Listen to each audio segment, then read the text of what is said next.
Tony Blair maintains that whenever they're given the chance, people all around the world embrace the values we share in the West. Even now, there are people in Iraq hoping the bombs will stop falling on their heads so they can rush out and buy shares in BP. So who are these new crusaders? Are they all like Congressman John Cooksey, looking for, quote, anyone with a diaper on his head and a fan belt around that diaper? And what values do they bring? Well, the values of the new America. Democracy, George Bush style. No more 100% victories, but a new system where there are two candidates and the one with the most votes loses. Freedom under the rule of law, from the administration that's ignoring or refusing to sign a whole list of international treaties. Justice from the people who gave you Guantanamo Bay. And economic strength from the people who brought you Enron.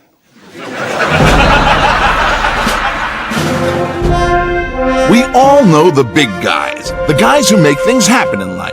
But behind every big guy, there's someone else. Someone even more special. A really big guy. Guys who make the wheels turn in this great country of ours. Meet Thomas White, former vice chairman of Enron Energy Services.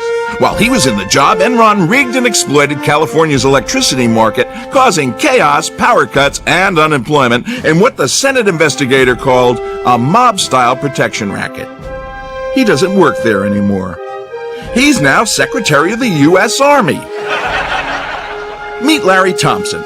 He headed up the Audit and Compliance Committee of Providian. This insurance firm was forced to pay $400 million in fines and compensation after swindling its investors, the frail and elderly, of most of their savings. Larry later faced personal claims of insider trading after selling $4 million of Providian stock just before the share price dropped.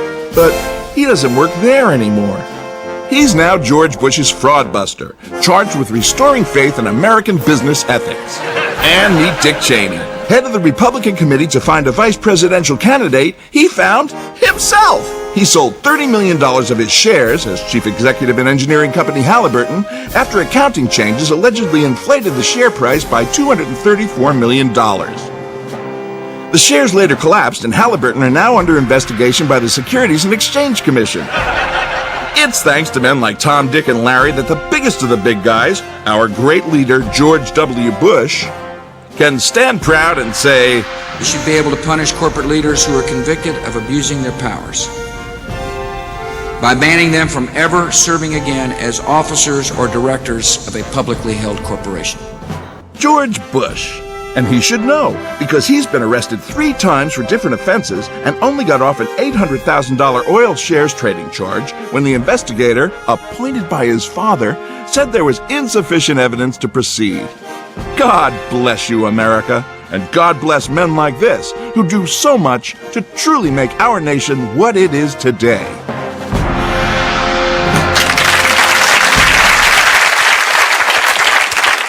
But there's a huge opportunity here. If George Bush is serious about bringing down Saddam, he shouldn't send in the military. He should send in teams of American accountants. These guys are used to running utilities like Enron. Even the British could help with people like George Simpson.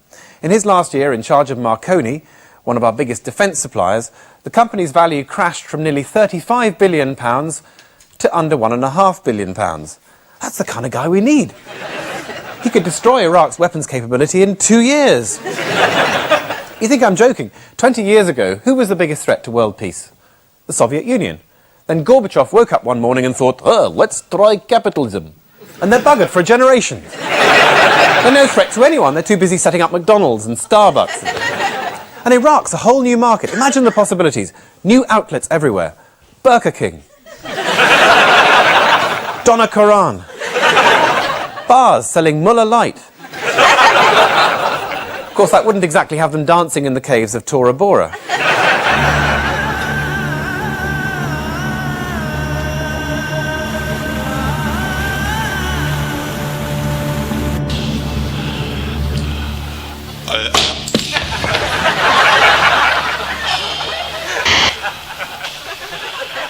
Alhamdulillah.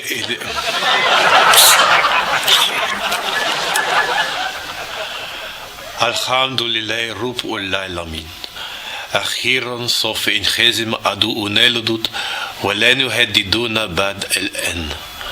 فلتعالى محلمنا بكخره وتدميره كما Will you look at that? تدمرت أسلحته وصمتت مدافعه وأصبح بلا حول ولا قوة. God damn. انحطاط الذي أحاط به نفسه قد انسحق وتفكت تكرام للسهرة. الحمد والشكر لله سبحانه. Who's the guy on the left? Is that Mullah Omar? That's the one, sir. سسمومه في الرات الرابعي. Is this tape genuine, or is it one of ours? Oh, it's genuine, sir. What do you do with a guy like that?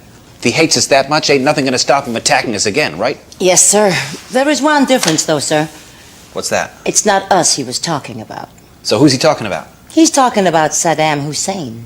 Osama hates Saddam Hussein? How come? Sir, Saddam Hussein is a secular ruler. Bin Laden wants an Islamic state run under Sharia law. They're enemies. Do the people know this? Sir, people know what we tell them.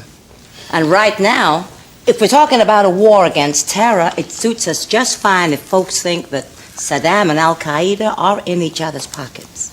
It's the best argument we got, Condi. It's the only argument we got. So if Osama hates Saddam, hell, he should be on our side. He could do the job for us. That's what he wanted to do, sir. When Saddam invaded Kuwait, Osama wanted to get his guys in there and wipe him out. Could he have done that? He'd been well trained, sir. Oh, ho, ho. You mean by us? You bet. Back in the 80s, Osama was one of the best guys we had, fighting the Russians in Afghanistan. Oh, the Russians. Now, there was a real enemy. At least you knew where they were. Right. Yeah. That's what these folk have got to understand. What goes round, comes round.